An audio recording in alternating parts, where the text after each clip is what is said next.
வணக்கம் நண்பர்களே, விஜயபாயக் பேசுகிறேன்.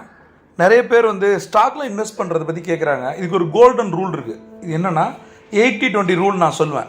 80% உங்களோட போர்ட்ஃபோலியோவில் இருக்கிற ஸ்டாக் ரெண்டு விதமான ஸ்டாக் அப்படின்னு சொல்லுவாங்க. ஒன்று போரிங் ஸ்டாக், இல்லைனா கிராண்ட்மா ஸ்டாக் அப்படின்வாங்க. தாத்தா பாட்டி காலத்திலிருந்தே அப்படி தொட்டு வரும் ட்ரெடிஷ்னல் ஸ்டாக்ஸ். இதை நான் மாற்றி சொல்கிறேன். என்ன மாதிரி கம்பெனிஸ் அப்படின்னா, உங்களுக்கு பிடிச்ச மார்க்கெட்டில் ரொம்ப நாளாக இருக்கிற பெரிய கம்பெனின்னு வச்சுப்போம். எதெல்லாம் பெரிய கம்பெனின்னு பாருங்கள். எந்தெந்த இண்டஸ்ட்ரியில் எல்லா முட்டையும் கொண்டு போய் ஒரே பேஸ்கெட்டில் போடக்கூடாது, ஒரே கூடையில் போடக்கூடாதுன்னு உலகத்தின் number 1 investor, god of investment சொல்கிற நம்ம வாரன் பஃபெட் சொல்லியிருக்காரு. அப்போ இண்டஸ்ட்ரி வைஸ், செக்டார் வைஸ் பிரிச்சுக்கணும். ஒரு 5 இண்டஸ்ட்ரி எடுத்துங்க, 5ல் எது நம்பர் 1 கம்பெனியோ அதில் நீங்கள் 80% இன்வெஸ்ட் பண்ணணும். சரி, நீங்கள் இதெல்லாம் போரிங் ஸ்டாக் அப்படின்னு சொல்கிறோம் இல்லையா. அடுத்த கான்செப்ட் என்னென்னா எக்ஸைட்டிங் ஸ்டாக் அப்படின்வாங்க. எதெல்லாம் புதுசாக ஐபிஓ வந்திருக்கு, உங்களுக்கு தெரிஞ்ச கம்பெனிகள். ஒன்று பார்த்தீங்கன்னா இப்போ நைகா வந்திருக்கு, பேடிஎம் வந்திருக்கு, ஜொமேட்டோ வந்திருக்கு.